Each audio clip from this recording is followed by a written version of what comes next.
Hello, everyone, and welcome to this EGX Rezzed panel, where myself and Max are going to take you on a nice level design fireside chat, where we look into the multifaceted nature of level design. I hope you enjoy it. If you have any questions, we'll drop Twitter links and everything at the end, and you can reach out to us and interact with us live later on. So we'll start off with a little bit of an intro about us both, like about our careers, kind of how we got into the industry, because like me and Max know each other, we kind of go way back, but to some of you watching out there, probably who are these two random guys on the internet, but we'll see how the rest of it goes. After that, we're going to take you into a little bit of a deep dive into level design pipelines, talk about how we approach personal work, some of the mistakes we've made in our careers, because we all make them, right? It's like we can't get away with that. And some of the levels like we're proud of that we've made in our careers as well. So do you want to just give us a brief intro to yourself, Max, and like what you've done and kind of how you've got to where you are, or how you got to be on this podcast? Yeah, sure thing, mate. So thank you for having me as well, mate. Really appreciate it. So for those of you who don't know who I am, my name is Max Pears. I'm a professional level designer. I've been in the industry now for a bit over 8 years. Worked on a range of titles from mobile to augmented reality and now currently AAA, where I've found my current home. I've worked previously on that on Ubisoft, the Division franchise, and now I work at CD Projekt Red as a senior level designer with my most recent title, Cyberpunk 2077.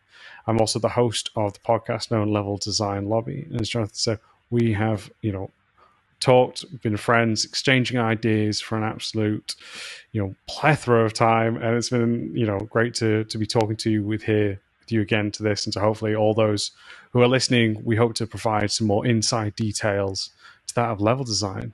Do you want to tell the people about yourself, mate? Sure, man. So yeah, like Max said, we've known each other for a few years. Still struggle to do an event together in person. That still hasn't happened, but we'll get there. But yeah, so I've been in the industry, I think, a little under 8 years, maybe. Because I think I joined a little bit after Max got into the industry. Yeah. Spent a lot of my time working in the indie space. So I started off working at Coatsink, where I got to work on action platformers, VR games, which was kind of a lot of fun. Kind of moved on from there to work with Pocket Money Games, which once again staying in kind of that indie space, but we did get to spend some time working on Super Hot for Quest, so there's kind of a strong VR theme there, which was quite exciting when it first blew up, right? My career started, VR started taking off again, so it was like an interesting way to try and learn how to apply your design knowledge there. Then I made like a sidestep into the AAA industry for a while, where I worked at Hangar 13. I got to work on the Mafia Definitive Edition. Kind of finished that project with them, and then kind of felt a little bit kind of lost and wasn't sure about what I wanted to do next. So I took like a sidestep into kind of setting up my own company and becoming freelance. And now I'm currently working with Us2 as their senior game designer. So a little bit varied, but quite interesting and always learning, right? That's it, man. I think it's a great one because we have different experiences in this industry, right? You've seen different perspectives more on the indie than I have. And we've both, as I said, been in around about similar time. And you mentioned there VR and how this new tech has obviously presented itself throughout our careers. And we've seen, platforms and that change around it. So I think, we've got a lot of different perspectives in a good way to, again, help anyone who's going to be listening to this talk.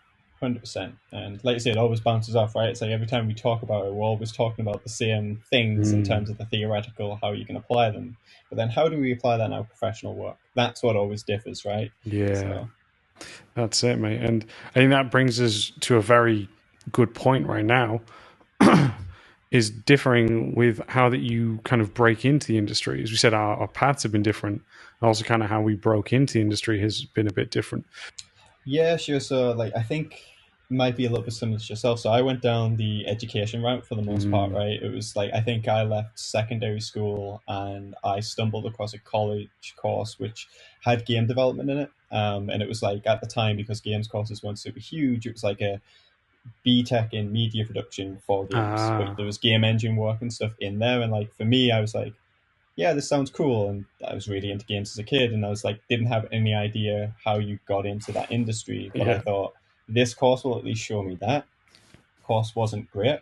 The thing I remember the most about it was I think the first time I opened a game engine, like we opened Unity in one of our modules, and I found the terrain tool and made an island and then dropped the first person like camera in, I could run around it. I was like, okay, this is quite cool. Obviously, there's lots of complex systems you learn underneath that, Yeah. but that was when I finally got like that spark of being, okay, this is how you start to put things together. And that's when I first started seeing like Mm. hierarchies, loads of different scripts, and seeing all the moving parts kind of behind the scenes. And then, Yeah. yeah, I moved on to university from that, where I did a degree in computer game design and production. So the one thing I can't ever fully switch off in my head is the little producer inside of me. So like whenever I'm trying to estimate a task, or someone's like, "Oh, can you do this thing?" I'm like, "Yeah, sure." But let's just put a little buffer time in there, just like make sure it still gets done and gets on time. But yeah, I think that's the thing when you're doing the education stuff, and we've spoke about it in the past. Yeah. You can't just do your course, right? You can't just do your project work, because if you did that, we're all going to graduate and go and apply for the same jobs with the Yeah. exact same work. And you need to do little things to kind of like stand out, which could be networking events, and a big one I think for a lot of people is game jams. So Mm. yeah. No, mate, that's a great one too. And did you always know you wanted to get into games there, or was it like you said, it was something cool? You'd obviously grown up with games, and how that So go? I think it's like, because obviously when you leave secondary school, right, you still don't really know what you Yeah. want to do. And like I'd done media production and things like that. I'd getting into like a bit of graphic design at the time. Mm. Like I shot and put together like a music video, so I was Oh, directing people and stuff like that.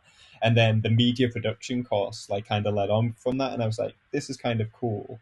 But I always like live production, if that makes sense. And like kind of that's what games end up becoming, right? You're just yeah. everyone's working together to put together this project or product, and like that's what like took me on that like tailspin. And it was as I Mm. learned more through my college course about the different roles in the industry, that's when I started to realize, yes, this can turn into an actual job.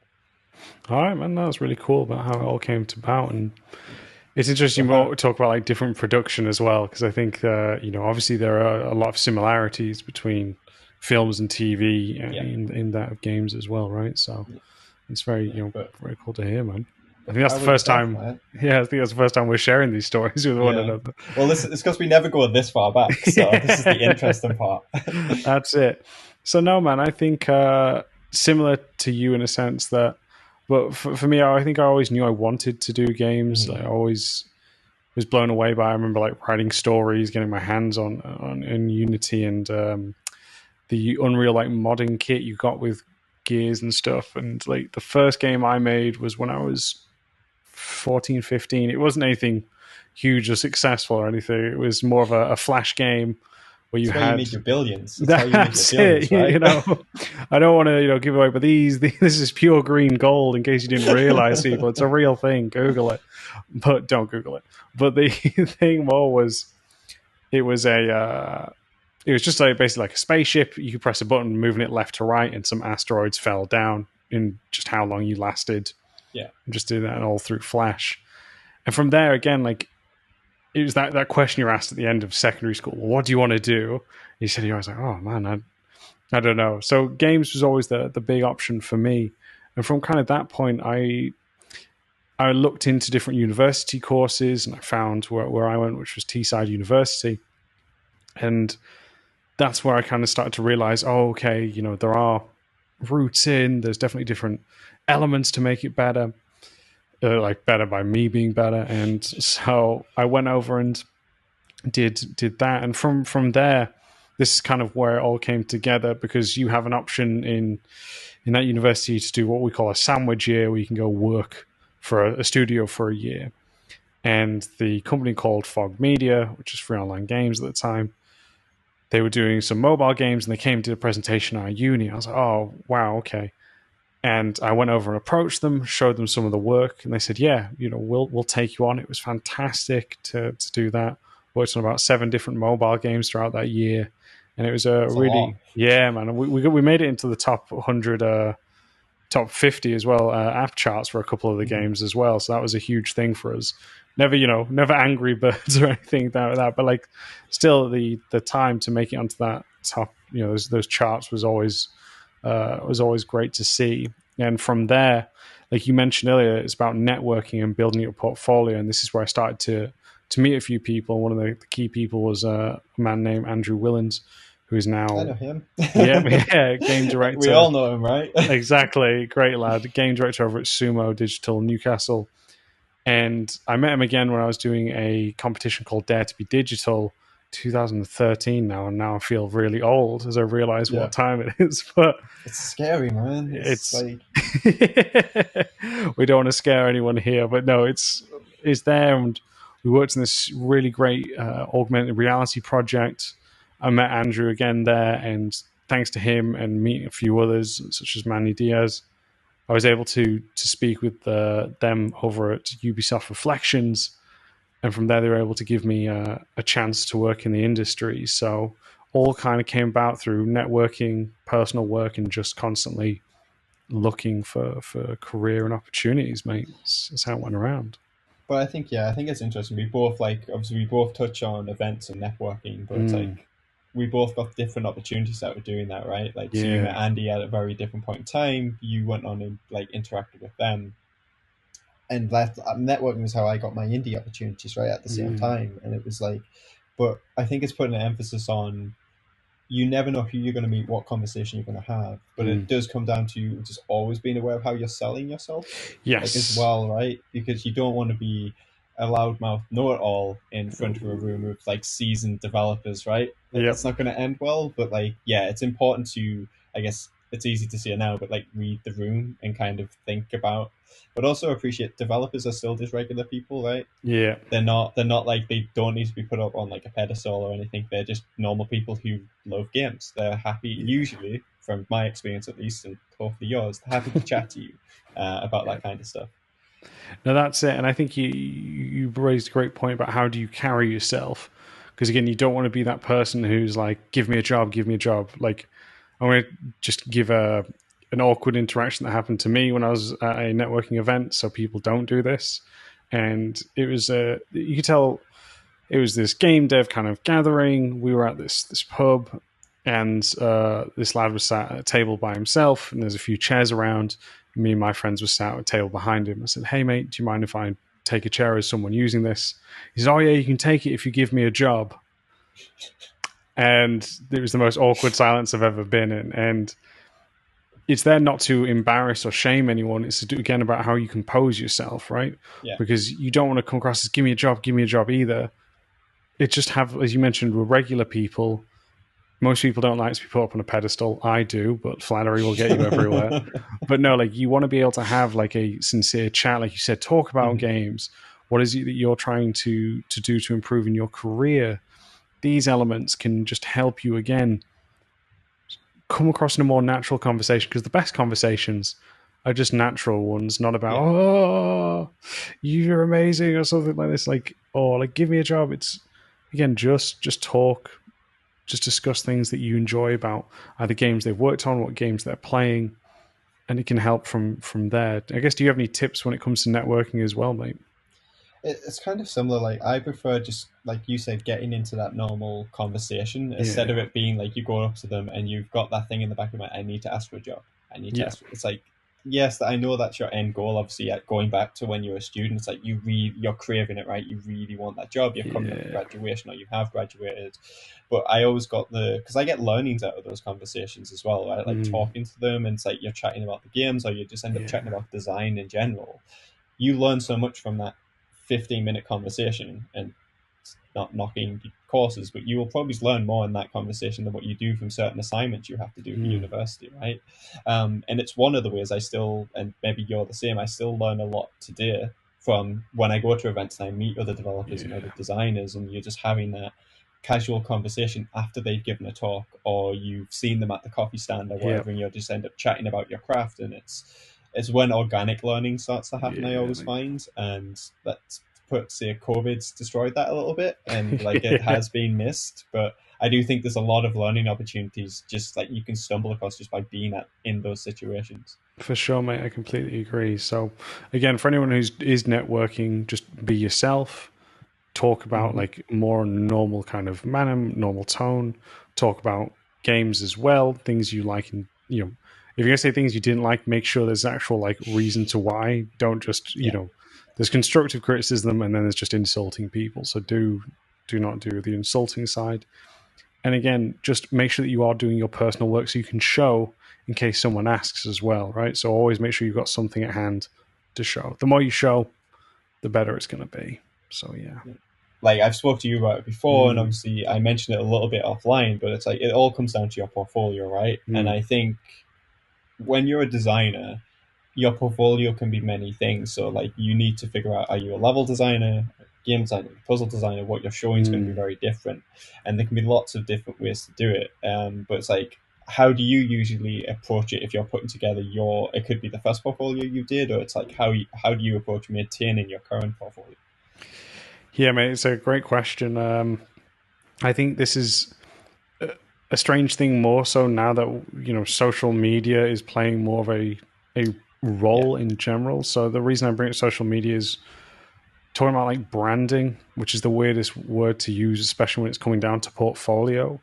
But that is something you need to consider when you're creating your portfolio's aesthetic, the way that you present any logos.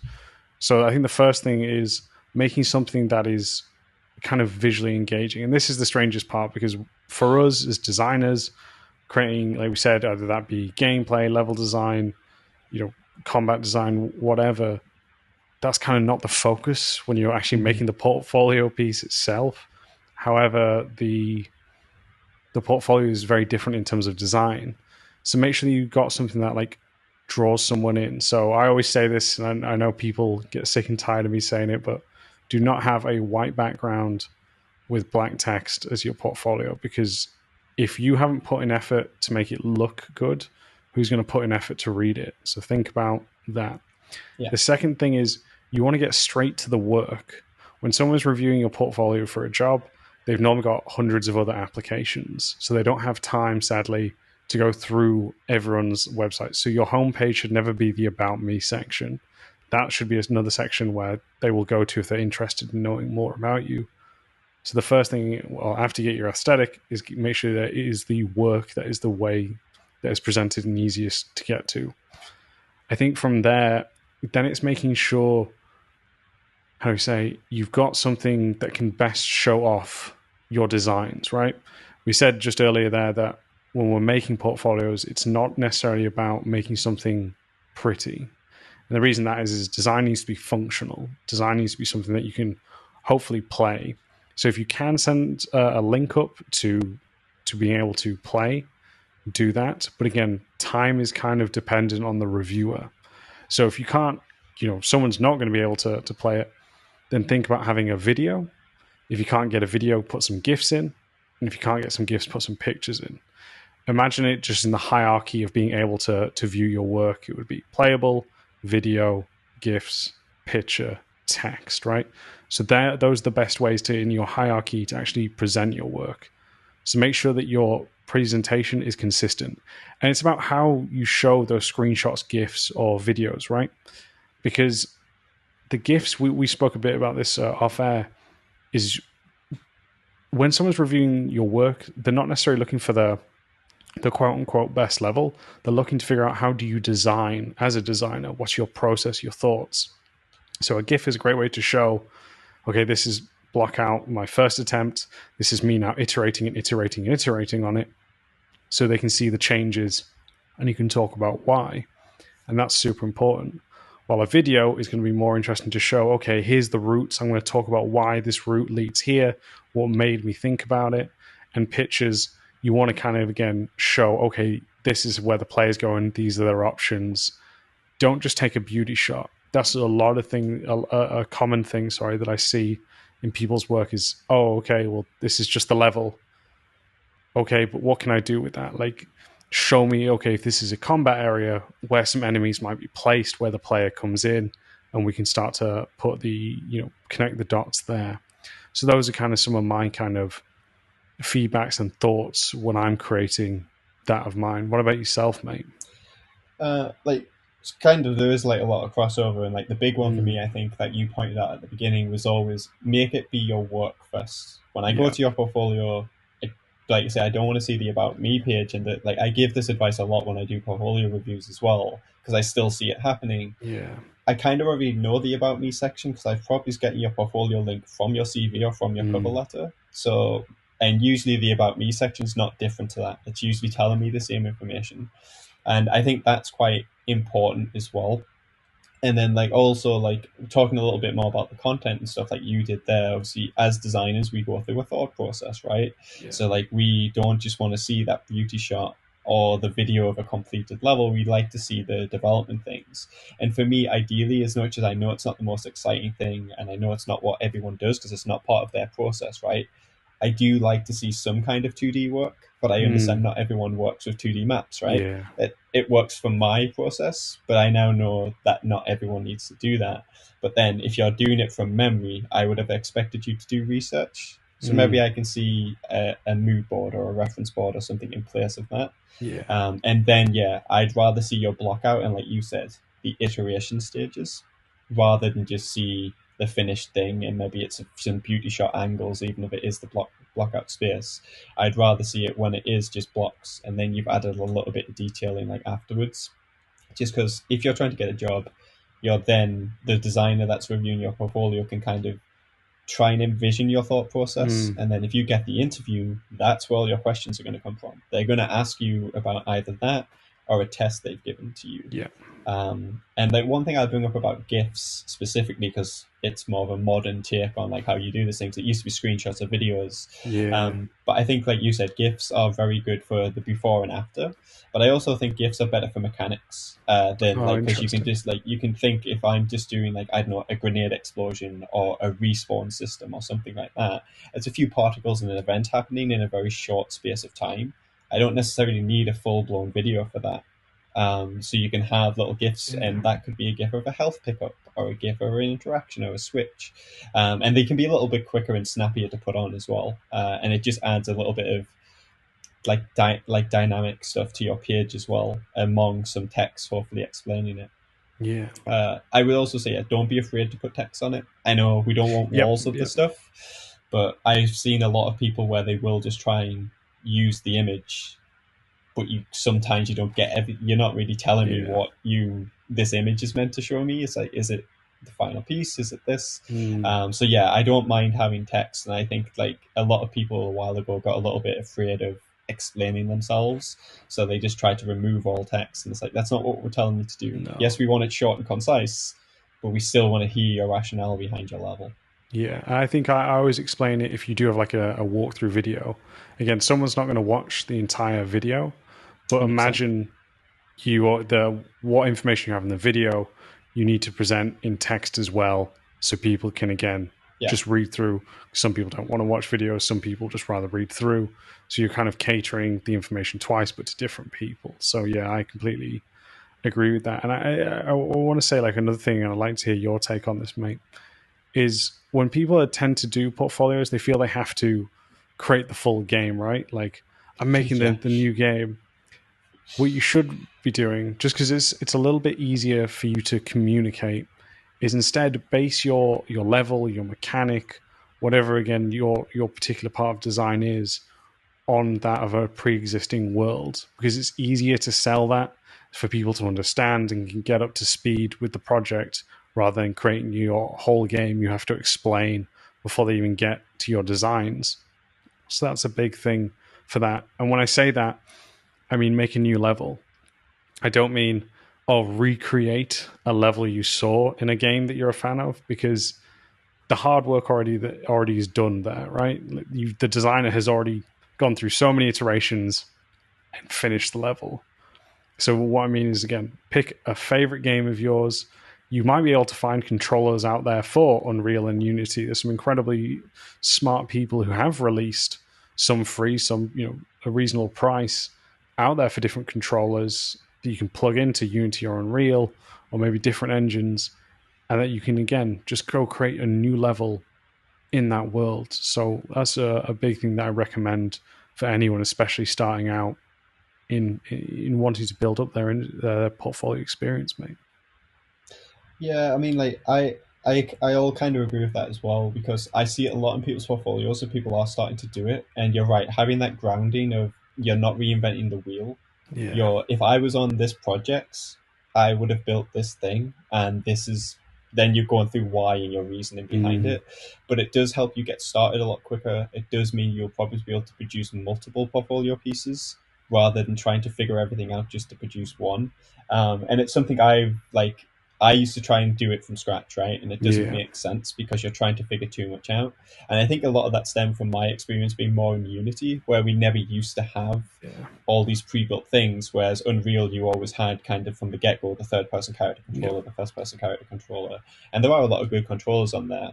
There was a bit more of a level playing field now because you have like in Unity, you have like game kits and playgrounds and stuff, so they Yeah. give you a lot of like mechanical stuff, so you could go and build a 3D platforming level and you have enemies, pickups, and stuff already built for you. And that's what a designer's doing, right? They're usually working with pre existing systems to set up interesting environments for a player to go through. So I would, yeah, play with that kind of stuff instead of trying to reinvent the wheel and start from scratch. Yeah, mate. And that isn't to obviously deter anyone who wants to make their own Yeah. game. Please go ahead. We'd love to see it. Yeah. But again, this is for a portfolio to help you stand out if you're aiming to be in a specific role of design, shall we say. So yeah. And now I guess we've talked a bit more about personal work, obviously portfolios. I think we can circle on to actually the pipeline about making levels, mate, and Yeah. how we kind of go through it. So just as a heads up, there are different kind of pipelines. Me and Jonathan have spoken about this before in personal work versus professional work. But there's been a great discussion point for how we both work. So I just wondered if you want to talk about kind of your experience, whether that be professional or personal, mate. So I think I'll start with like the personal side to it if I was doing it, and like obviously my background has always been heavily Unity based, so it's like I kind of spoke to you a little bit about it before. It would always usually start with some kind of like level gym, and then I would build a bunch of prefabs, and some of them might just be like cover objects, or they're going to be assets I reuse over and over again through a level. So stuff like doors, like it could be like cameras or anything, and then once I've got them I've set them up, then that's fine. Or these could be assets I'm getting from a store as well, right? And then I repurpose them for what I need for my game. But when we talked about this, me doing a level gym and doing it all in prefabs works for me. But Yeah. if I was then to go into a team, it might not scale as quickly because like I wouldn't necessarily be always building the best version of this prefab. I would be building it for my design purpose, not necessarily for an artist's purpose, an audio designer's purpose, and an animator's purpose at the same time. So it doesn't always scale straight away. And obviously you can, but the good thing about prefabs is you can update them if it was ever to go into a team. And the point is, it means when I update that, it already updates in my level. I don't have to go and replace every object. So that's why I've always been a fan of like stuff like kits and prefabs and stuff. Yeah. And you find a lot of AAA studios, they might not necessarily have prefabs, but they have an equivalent. Or at least I found that in like kind of my experience and stuff as well. But the thing I noticed the biggest, especially when you're working in a studio, like within a AAA environment, is that pipeline of getting your level into the editor. Like, because sometimes you are using Unity or Unreal, but there are times where you're using like a in-house editor, which will have a custom solution. Yeah. Which usually means you have to go through either Maya or Max, which is kind of industry standard. But we're not saying you have to be a 3D modeler to like use this. You're still just doing blocks. You've just got to use that software to do it. Then you'll import that into whatever game engine your studio uses. I've also gone through like process of using SketchUp, and SketchUp was actually quite fun for doing Yeah. blockouts because obviously it's architectural software, right? You can nail your metrics. It's great because you can actually measure them out and draw rulers and stuff. But that for me was quite far removed from the editor process because it's like I want to get in and run around it straight away, but there's so many steps of like, okay, it has to run through a 3D software package that then kind of exports it as an FBX or whatever. Then that goes into the editor. Then if I want to change it, I have to go back to SketchUp and then do it again. So like for me, it's all like all my pipeline stuff has always been about how can I get it into it the quickest. So like I'm always like an ambassador for trying to get some kind of editor or mesh editor in an engine. And obviously we've got packages in Unity, which makes this easier, like Pro Builder. There's like something called like 3D Modeler and stuff like that as well. And I know there's the BSP stuff in like Unreal, and I know they have their issues, but at least you can quickly iterate on a blockout without any of that back and forth between packages. So like for me, it's all about that streamlined process, at least early on, because as soon as it becomes an art mesh, design can't edit it as freely or easily, right? So like that's where it becomes a problem. And sometimes you've got to make big pivots, but hopefully you've caught all them before the arted version of something goes into the editor. Yeah, mate.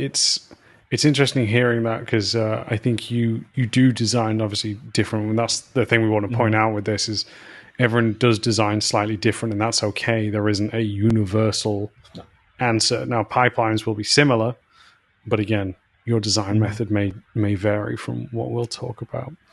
And I think that's such a great point. And he said is like getting straight into the editor. I think that's always the most important thing. As we said, even with the portfolio stuff, you need to be able to play. You need to be able to understand how it actually feels to move through the space, or if you're using a mechanic, something like that, how it actually feels while playing.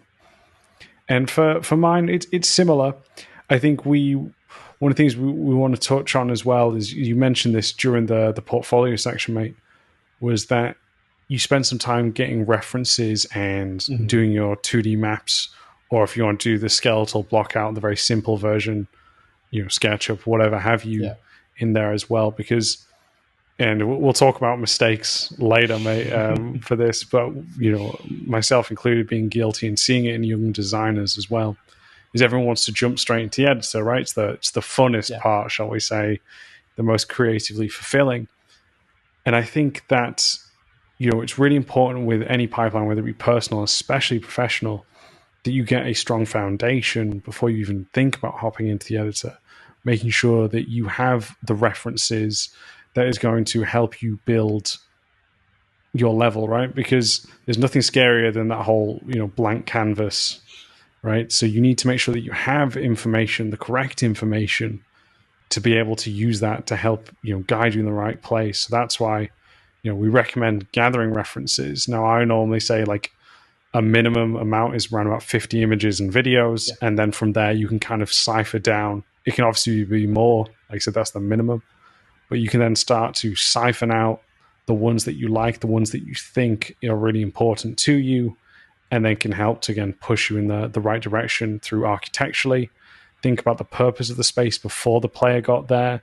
I always ask the question, where's the bathroom? Because if the place was being used by people, there's probably going to be a bathroom. So think about those things. And then from there, same as you, mate, I start to go from either a 2D map and start to kind of translate that into a space. Now, I don't tend to use the more kind of like either Maya or those kind of modeling kits. I actually have a whole set, or tend to use kind of, LD kit pieces. Imagine that like Lego like sets. packs, yeah. So you've already got the pre-made blocks, which will be like 1 by 2, 2 by 2, and you've just got loads of them. Yeah, and that's it. And I think that is it's just easier for me personally to use that. I say it's kind of like Lego. It has your metrics already built into it, so it's really hard unless you're really trying to push it to go off metrics. And I think the other thing from this is we were on a hammer home with this pipeline as well. Each base will be different, but the process of iterating will always be the same here. Yeah. There's some people that think, sadly, that you get it right first try. You never do, and you never will. I wish. Yeah, exactly. I think I'll be paid a lot more for it, and we'd get a lot more levels done. But it's important to play through, play testing, iterating, getting feedback and addressing it. That's what helps push your levels to being the finished products, to being the best it can be.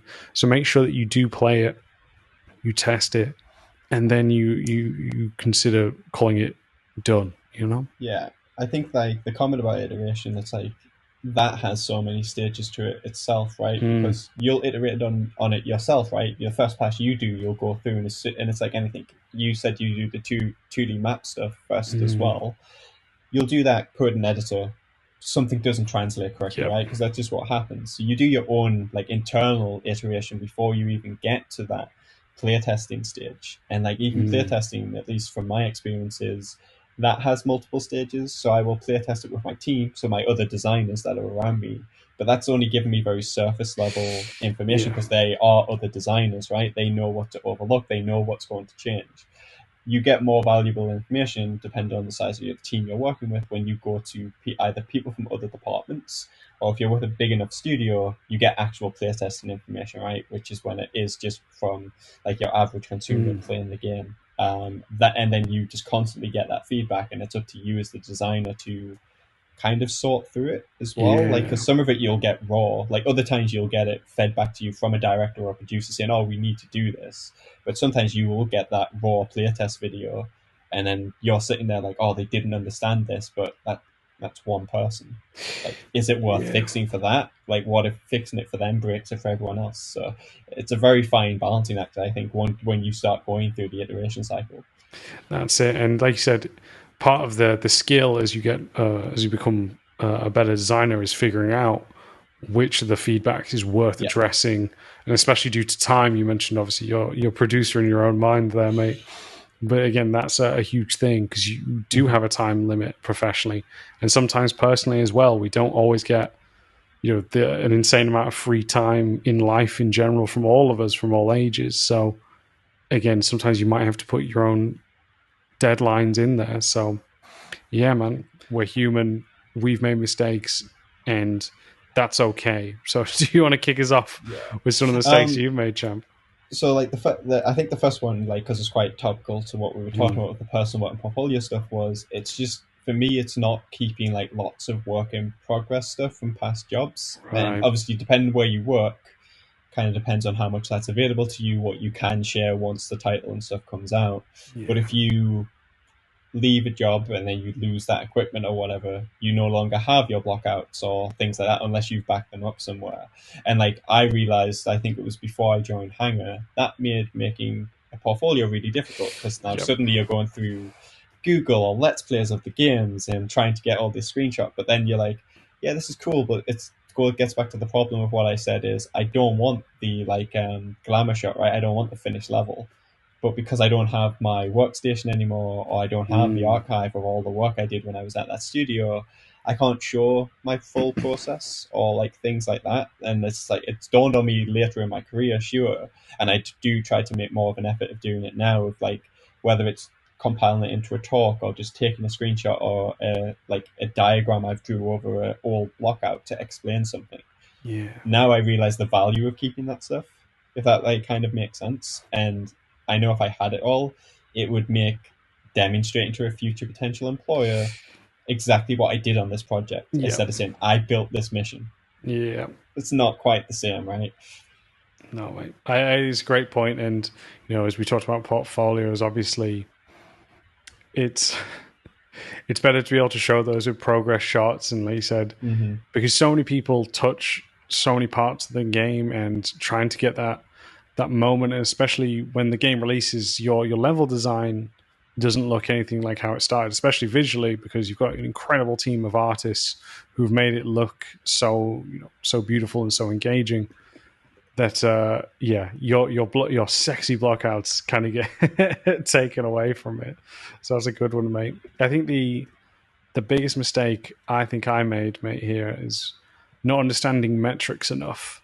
I think Mm-hmm. that was my big one. And metrics is really important for anyone who is aspiring to get there, right? Because it's important for you to understand the distance, because you need to know the distance in terms of one, architectural. If you want a corridor to have combat, you need to know, well, how wide can it be to allow for actually good feeling combat. Or if it is a mechanic, you need to know how much space the player needs in order to execute it without the animations messing up or clipping cameras being an issue. So really understanding that, and that's what we talked about earlier, and we always kind of stress this in portfolio works as well, is make sure you have a grid on the materials you're using for blocking out, because those 1 meter squares are really crucial to getting down the details to make the space feel realistic and fun to play. So I think that was definitely a mistake I made, mate. I think with the metrics one though, right, it's not super easy to just fall on that because it can Mm-mm. change per studio. Because like you said Yeah. that the metric you had, I know working at for CD Project, it's like Mm. that could be different at another studio for what works for their animation system or stuff like that. But it is a very important thing just to ingrain in your mind is metrics. And if there isn't defined metrics for these things or these actions, and that these actions a player's going to do again and again and again, that's something you need to learn. Define them or have that conversation with your team and make sure you define them like overall. Yeah. But yeah, I think I spoke to you a little bit about it before. one of my bigger mistakes from a production side of it and actually developing the actual game is like joining a new studio, joining new projects, and then not digging enough into a feature to see if it was fully possible. Because, like you say, when we're doing our blockouts and we're doing that first pass of gameplay logic, you're like, oh yeah, it's functioning, that's okay, and like that's fine. But as you go throughout development, you'll do asset requests and stuff, and you're waiting for things to come online. But those things have implications on that logic you implemented early on, right? Like if you're triggering it, and like my bigger example was the triggering of animations and not fully understanding an IK system. Because realistically, that's not my remit, right? That's not what I'm delving into all the time, but it was involved in my mission. And it's like, once it got to the end, like the new animations come online, you get them, and you suddenly realize, okay, the IKEA was never actually going to go to that, but you kind of like were never 100% told no, it will never come online. Like, because they're like, yeah, we've seen them do that in the game before. I'm like, okay, and you're the newbie, so you're like, okay, at the time this is, I believe this is fine because everything else is working fine. Your logic set up, all your animations are kind of like implemented properly, but then you combine playing fixed animations while it tries to transition into IK, and you find out the actual system doesn't support that. And I was like, okay, I should have dug deeper, or I should have just sat with the animators for like a month and said, just take me through the entire system, and that will tell me it. But you never know how far to go, right? Like if you come up with that cool moment for your mission, and it works for so many level like quality bars, because obviously different studios have different like ways of how they grade the progression of a mission, how it's coming together before it gets to final. And if it's still hitting all of those at a certain point because they believe it's going to work based off past stuff that's in other areas of the game, no one does the full digging, and then you suddenly go, okay, do I just have to believe, or is there something else I could have done? You'll always second guess something like that. So yeah, like now I'm a little bit more rigorous about that kind of stuff. If I don't think it's possible in my mind, it's like now I need to find all the right people straight away. And I think the harder thing is when the expert in that field, and this is not a problem everywhere, isn't in your studio. So this is when you're working with multi studio like companies where they're in different countries as well. It's finding out who is the expert in this, and even worse, the person who built the system left the company. Who's the person who now knows how it still works, right? And like those are like really weird edge cases I think you'll find in your career maybe, but it can happen. And it's just like, I think pushing a little bit more until you're satisfied with it, not necessarily taking, and this is, I wouldn't recommend this all the time, just heeding the word of someone a little bit more experienced, you saying it'll be fine. Like, at least get them to prove it to you first.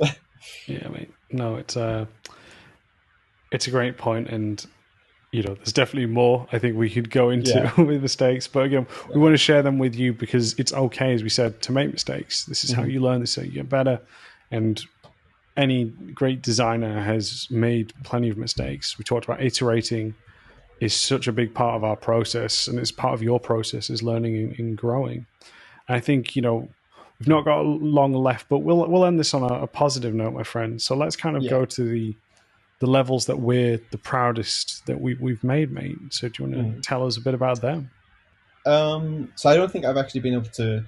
I don't think I've been on any kind of content to speak about this one, like since like Mafia came out. But like I was quite happy with how the Steamboat mission turned out, which is one of them I was largely responsible for in the remake. And it was just like how the idea came from the inception was playing the original game, which, man, trying to play the original in like 2019, not the funnest experience. But you start to realize some of the stuff they have in the game, and it was never like prompted. You weren't prompted to see you could do this, but you could actually talk to some of the NPCs, which is something I didn't realize you could do back then. Obviously, they have like 2 VO lines, maybe if that. And like one of them is like, "Oh, did you like literally? Did you hear there's going to be fireworks?" And it was never actually happened in the original game, because like the point of the mission is you go onto a steamboat and you're meant to like assassinate the counselor. And then I was just like, right, I'm going to build my mission around this. And I don't know if you've worked on boat environments. They're not good for combat. They're awful. So I also had that, like Mafia is a shooty, like a very shoot heavy game, right? It has a lot of segments, and I was like, I can't really do a very tight corridor good shooter experience here. But if we have this concept of building in the player's mind, there's going to be a fireworks show. So like, and all this idea really came from hearing that one line of VO on the original. It was just this random thing I stumbled across when I was testing. And then it was just like, yeah, the entire combat sequence playing out in a firework display as you try to escape and like get off the ship. But there's like even learnings, and like you said about iteration on that. At one point, we were like, oh, but what if we let the player go anywhere they want down the ship? I was like, yeah, but that's not going to be a cool shootout, right? Because I'm now trying to guess where the player's going to go. And everyone would be on alert, and it was just turned into this little bit more short but choreographed experience, which we got to ramp up the tension, which like you've kind of talked about, like with pacing and stuff in the past, like through your podcast. And it's like, because the mission had been quite low up until that point, I was like, yeah, I can just kind of turn it up to 11 for here to kind of finish the mission. But that was my encounter with you trying to get metrics to work on a boat. Because especially a steamboat with like a paddle wheel and stuff, not super blocky. And stuff like that. So the fireworks gave me a logical excuse as a designer to go to art, like, bear with me a bit, but what if they started setting up a firework display on the roof so there'd be crates around, there'd be things like that? What if it had a little observation desk? And it took some nuance and back and forth, but it worked overall, and at least it justified that kind of thing. But also we still had the problem of we had to honor the original at the same time. But like, to me, it's like the original couldn't do this because of the tech. We can do particles, we can do fireworks shows and stuff like that because we came so along in the industry. And it was just kind of nice to be able to take something that wasn't there in the original and bring it like a new fresh coat of paint with like a new life and put a new event into it, which was quite fun. Awesome, man. No, I'm glad it came out well for you. For myself, this is toughy. I got a couple, but I think I'll go with with my most recent release on Cyberpunk. And it does have a boat in it. I remember as well.